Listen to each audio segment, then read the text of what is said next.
ሀንዬ እንግዲህ ከባድ ችግር ውስጥ ገብታለች። ምክንያቱም አቶ አንተነህ አሁን መንገድ አያስኬዳትም።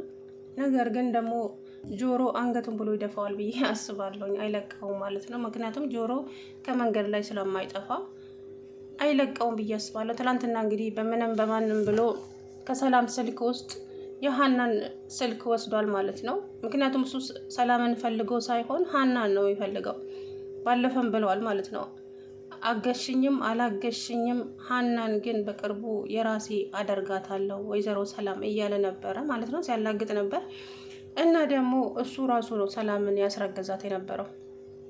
አንተነህ ነበር ሰላምን ያስረገዛት ለካ። እቺ ሀና ደግሞ ምንም የምታውቀው ነገር የለም። ሀንዬ ደወለኩ። ማን? ልጁ ደወለኩ። ምን ልበለው እንዴ? ሰላምዬ አናግሪዋ። አስጠላኝ ባክሽ። ግን ደግሞ እወደዋለሁ እኮ። ግን ምን እንደሚያናድደኝ ታውቂያለሽ ሀንዬ? አንድም ቀን እኮ ስለ እርግዝና ጠይቆኝ አያውቅም። እንዴት ሆንሽ እንዴት ነው ብሎ እንኳ ጠይቆኝ አያውቅም። ለምን አይጠይቅሽም ታዲያ? ለምን? እኔ እንጃ። እኔ ሲገረመኝ እሱ አይደለ። እስቲ ለማንኛውም ደውሎልኛል፣ ሄጄ ላገኘው እፈልጋለሁ። እማዬ ስትጠይቅሽ ንፋስ ልትቀበል ነው የወጣችው ብለሽ ንገሪያት ብላ ሄደች ማለት ነው። ከዛም አገኘችው። እዛም ምን ፈልገ ነው ስትል አንቺና ሰላምዬ በጣም እኮ ነው የማፈቅርሽ። እኔ እኮ ያላንቺ ማኖር አልችልም። አይ ወንዶች ቃላት ግን ጉድ እኮ ነው ነው ወይምር አይደል አለችው። በቃ ወደ ገደለው ግባ። በቃ አሁን የስራ ሰዓት ደርሷል፣ ወደ ስራ ይልሂድ አላትና ጉንጯን ሳምና ሄደ። ከዛም ደግሞ ወደ ቤት ከተመለሰች በኋላ መልሶ ደወለና ላገኝሽ ይፈልጋለሁ ስትል ሰውዬ እኔ እኮ እንደፈለገ ከቤት የምወጣ ሰው አይደለሁም ስትለው ብቻ በሆነ ምክንያት ላገኝሽ ይፈልጋለሁ አላት። ከዛም ቤተ ክርስቲያን ሄዳለሁ ብላ ጉድ እኮ ነው። ቀሚሷን ለብሳ ነጠላዋን ለብሳ ሄደች ማለት ነው። ከዛን እናትየዋን በጣም ተደስታ ልጄ ዛሬ በጠዋት ያለ ወትሮዋ ቤተ ክርስቲያን ሄደችልኝ ብላ በጣም ደስ ብሏት፣ እሷ ግን በቤተ ክርስቲያን ስም ልጁ ጋር ነበር የሄደችው ማለት ነው። አገኘችውና ከዛም ነጠላዋንም ቀሚሷንም አውልቃ ካፌ ሄደው ከሱ ጋር ስታወራ ስልኳን ቁጭ አድርጋ ሄደች ማለት ነው። አሰላሙ አለይኩም ወራህመቱላሂ ወበረካቱ። ውድና የተከበራችሁ የቻናል ቤተሰቦች እንዴት ናችሁ? እኔ ያለው አልሐምዱሊላህ።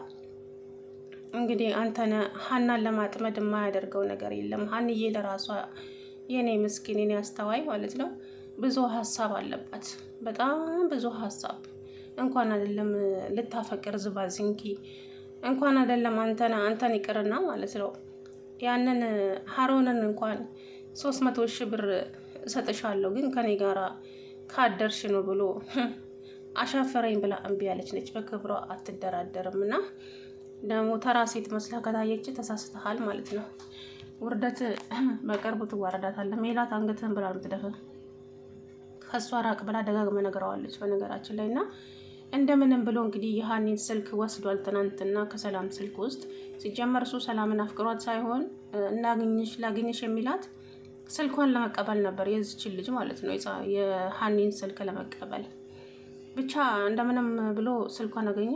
ለምንድን ነው ስልኬን የምትፈትሸው ስትለው ተደናግጦ አይ እንደው ተስፋ ቆርጠሽ እንደው ከሌላ ሰው ጋር ፍቅር ከጀመርሽ ብዬ እያየው ነበር። አንቺ ግን ታማኝ ነሽ፣ ዛሬም ትወጂኛለሽ አረጋገጥኩኛል። አይ ነው ብለክ ነው? እንደዛ እንኳን አስቤም አላውቅም እኔ አለችው ማለት ነው። እሺ በቃ እንሂድ ብሎ ሰላም ቀደም ስትል ከኋላዋ ይስቅባታል ማለት ነው። ምክንያቱም እሱ የሚፈልገው የሀናን ስልክ ነበረ፣ አገኘ ማለት ነው። ወይም ሜላትም ደግሞ ሀና አንተነን ታውቂዋለች ስትላት ማነው አንተነህ ትዬ? ያኔ ቤት የሚመጣው ዝል መስሪያ ቤት የሚሰራ አንድ ቀን አይቼዋለሁ ስትለው ራስሽን ጠብቂ። ለምን ትዬ? እነሱ ምን ያገናኘዋል ስትላት አይ እሱ አይኑን አንቺ ላይ ጥሏል። እሱ ማለት አንድም ሴት የማታመልጠው ሴት ሰውዬ ነው። ስለዚህ የመስሪያ ቤቶቹ ሴቶች እንዳለ ጨርሷቸዋል። እናም ራስሽን ጠብቂ ማለት ጨርሷቸዋል ማለት አብሯቸው ተኝቷል ማለት እኮ ነው። እስማ ለንፈስ ቅዱስ ትዬ ምን ማለት ነው?